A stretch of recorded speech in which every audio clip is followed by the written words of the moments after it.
پیغام بتایا نہیں کہ میں شادی کرنے جا رہا ہوں. عبد الرحمن ابن عوف کے زمانے میں سب سے بڑا سردار مدینہ، تاجدار مدینہ جناب محمد عربی صلی اللہ علیہ وسلم موجود ہے، جن کو بتانا اگر ہمارے اس زمانے کے لحاظ سے تو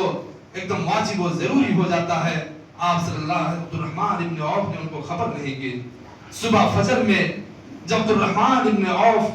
نماز کے لیے تشریف لاتے ہیں، ان کے کپڑے میں زردی کے نشانات لگے ہوتے ہیں، جو کہ عورتوں کو خوشبو کے لیے ان کے کپڑوں پر رگڑا جاتا ہے، اس میں لگے تھے. حضرت عبد الرحمن ابن عوف سے آپ صلی اللہ علیہ وسلم نے پوچھا کہ عبد الرحمن ابن عوف کیا آپ نے شادی کر لی ہے؟ بھلا بتائیے، تاجدار مدینہ جناب محمد عربی صلی اللہ علیہ وسلم پوچھ رہے ہیں کہ کیا آپ نے شادی کر لی؟ انہوں نے کہا اے اللہ کے نبی صلی اللہ علیہ وسلم میں نے شادی کر لی. آج کے زمانے میں اگر کوئی بڑا انسان ہو، گھر کا بڑا انسان ہو، یا اپنے گاؤں کا، اپنے آس پاس سماج انسان کا وہ بڑا سماج انسان ہو، اور اگر اس کو خبر نہ دی جائے، اس کو بتایا نہ جائے تو وہ ناراض ہو جاتا ہے. جناب محمد عربی صلی اللہ علیہ وسلم نے ناراضگی کا اظہار نہیں کیا، بلکہ آپ صلی اللہ علیہ وسلم نے ان کو دعا دی اور کہا کہ اولم ولو بشاتن، کہ تم ولیمہ کرو چاہے ایک بکری ہی کیوں نہ ہو. معزز حاضرین، یہ تھے جناب محمد عربی صلی اللہ علیہ وسلم کے زمانے میں شادیاں. جناب محمد عربی صلی اللہ علیہ وسلم جو ہمارے لیے رہبر تھے، ہمارے رہبر ہیں، ہمارے آئیڈیل، ہمارے نمونہ ہیں. آج ہم نے کیا کیا؟ آج اپنے رہبر کو، اپنے قائد کو، اپنے مرشد کو چھوڑ کر کے آج ہم بازاری رسموں میں پھنس چکے ہیں. آج ہم اپنے بچیوں کی شادی کو، اپنے بیٹوں کی شادی کو اتنا مشکل ترین تر بنا دیا. اپنے بچوں کی شادی، اپنے بیٹوں کی جب ہم شادیاں کرتے ہیں تو انہیں بیٹوں کی شادیاں اتنا پیسہ، مال و دولت پانی کی طرح اس میں بہایا جاتا ہے. میرے بھائی اور دوستو، ہم کیا سمجھتے ہیں کہ ہم بہت اچھا کام کر رہے ہیں؟ ہم اپنے بیٹوں کی شادی میں زیادہ سے زیادہ پیسہ خرچ کر کے، نمود و نمائش کر کے اپنے بیٹے کی شادی کو ہم اچھا کر رہے ہیں. میرے بھائیو، یہ سن لیجئے، اللہ کے نبی جناب محمد عربی صلی اللہ علیہ وسلم کا فرمان کبھی جھوٹا نہیں ہو سکتا. اللہ کے نبی صلی اللہ علیہ وسلم نے فرمایا خیر النکاح ایسرہما، اعظم النکاح، اللہ کے نبی صلی اللہ علیہ وسلم نے فرمایا سب سے بہترین نکاح، سب سے بابرکت نکاح وہ نکاح ہے جس میں کم سے کم اخراجات کیے جاتے ہوں. میرے بھائیو دوستو، ہم اپنی شادیوں کے اندر منگنی سے لے کر کے شادی کے جوڑے سے طے ہوتے ہوئے اور اس دلہن کے گھر اپنے گھر لاتے ہوئے آج کتنے اخراجات کیے جاتے ہیں. اگر ان کو ٹوٹل کیا جائے تو 10 لاکھ سے 20-25 لاکھ منیمم جاتا ہے. میرے بھائیو اور دوستو،